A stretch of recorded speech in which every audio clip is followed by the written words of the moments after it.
Let's talk about the Tenet Arca Plasmor after the level cap. Let's go on to the builds first. This was the build used, except for galvanized acceleration, used on the level cap. Pretty okay. This is the build I showed you guys that I would use if I were going with Hunter munitions.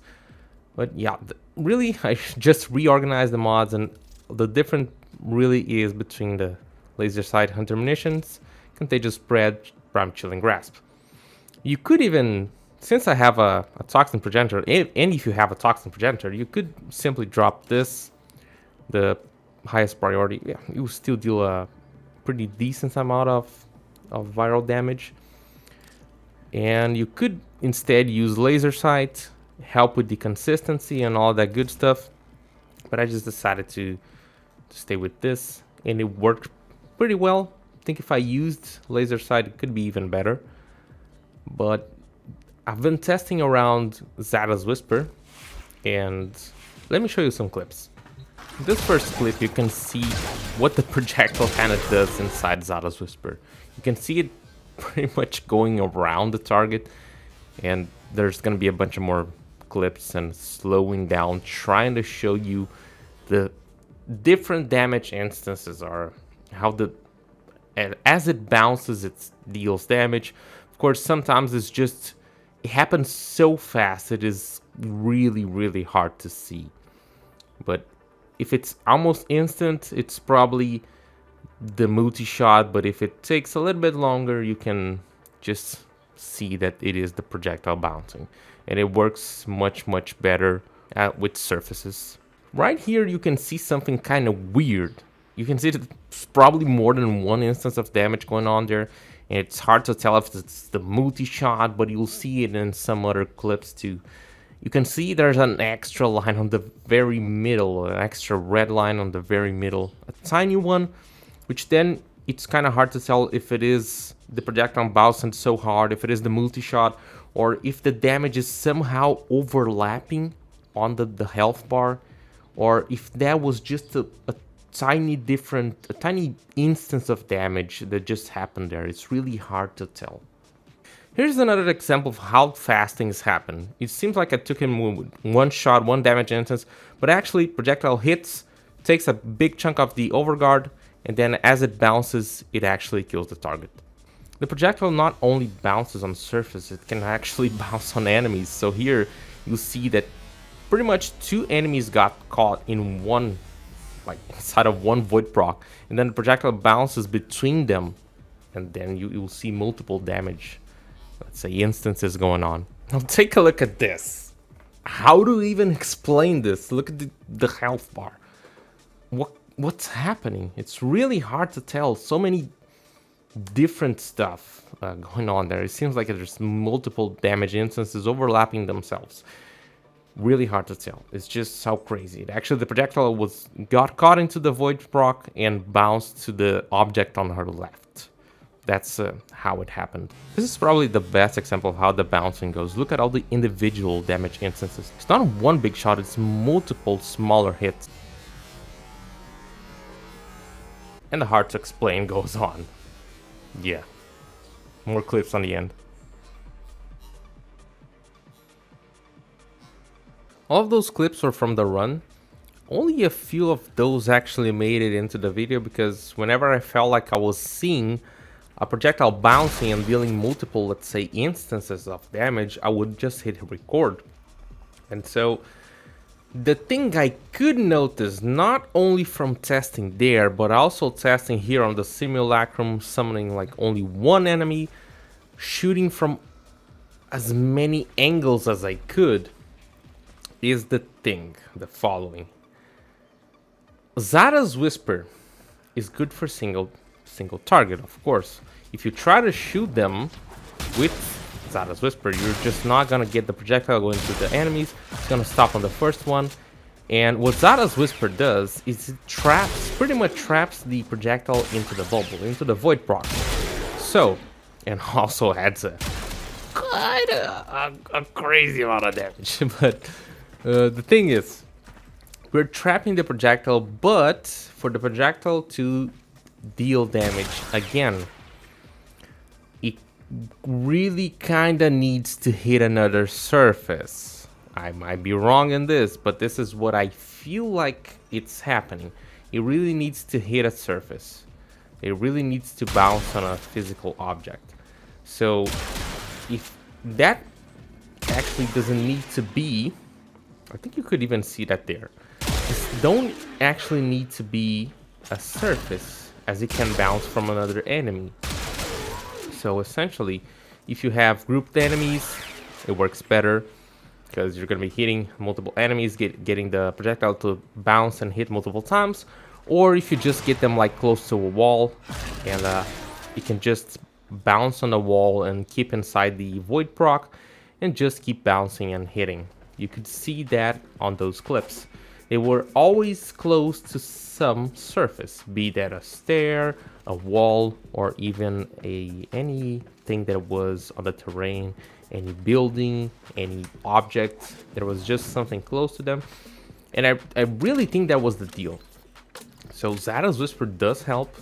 So it's really super interesting. Now let's see if we can make the builds a little bit better.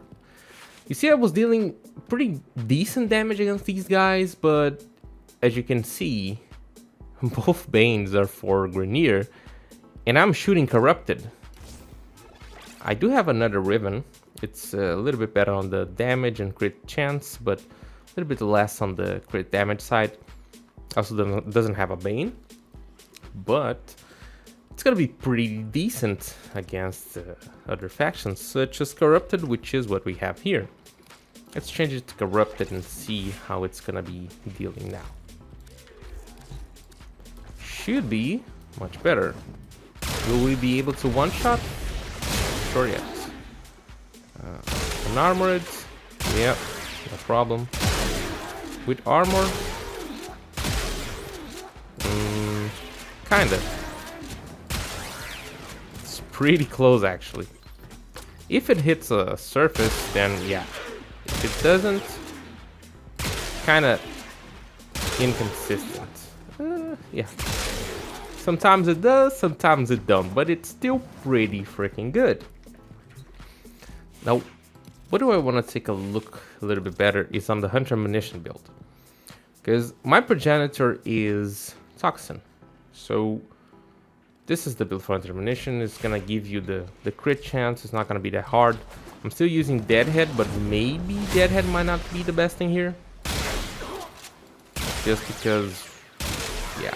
Here you can see it's really not the best thing because I don't have Viral. So actually hitting the enemies won't be as easy. And getting the headshot kills, of course.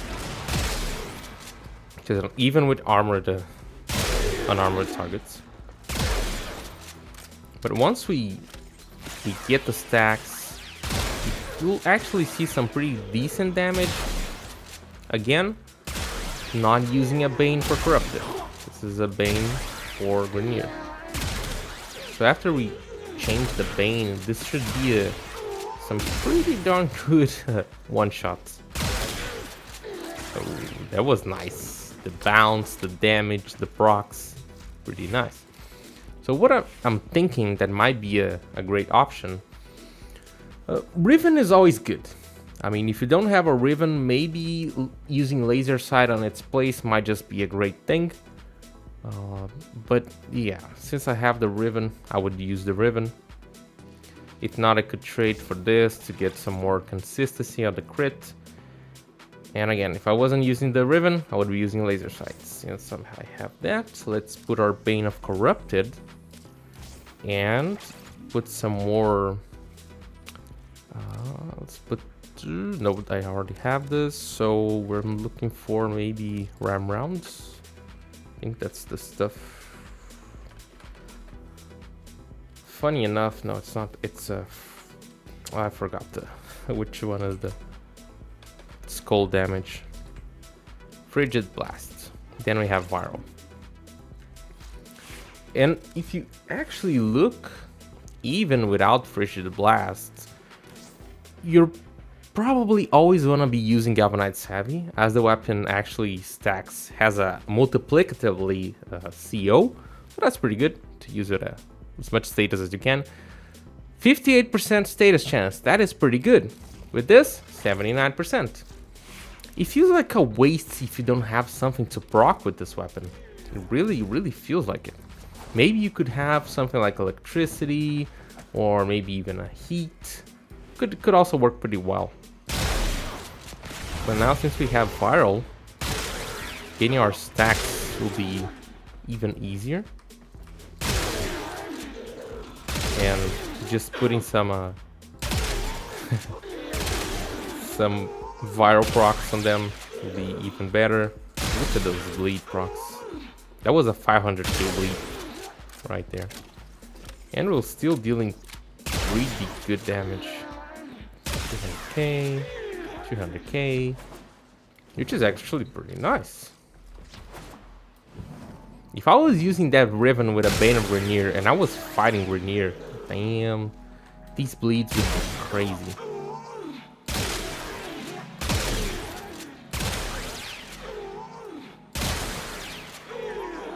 Also, Galvanized Acceleration feels so good.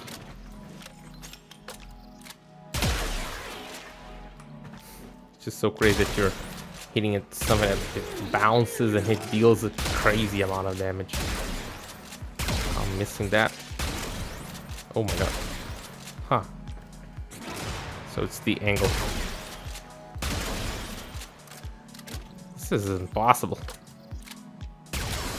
Yeah. I was trying to do this. It's fun. I didn't even use the Zada's Whisper. None of the tries, but really, if I was able to deal this amount of damage without Zada's Whisper, just imagine with Zada's Whisper. Of course, not hitting as many targets, but still the damage is pretty crazy. I think the only downside to this weapon is really the reload. You will feel the reload, especially. You could see on the video when I wasn't.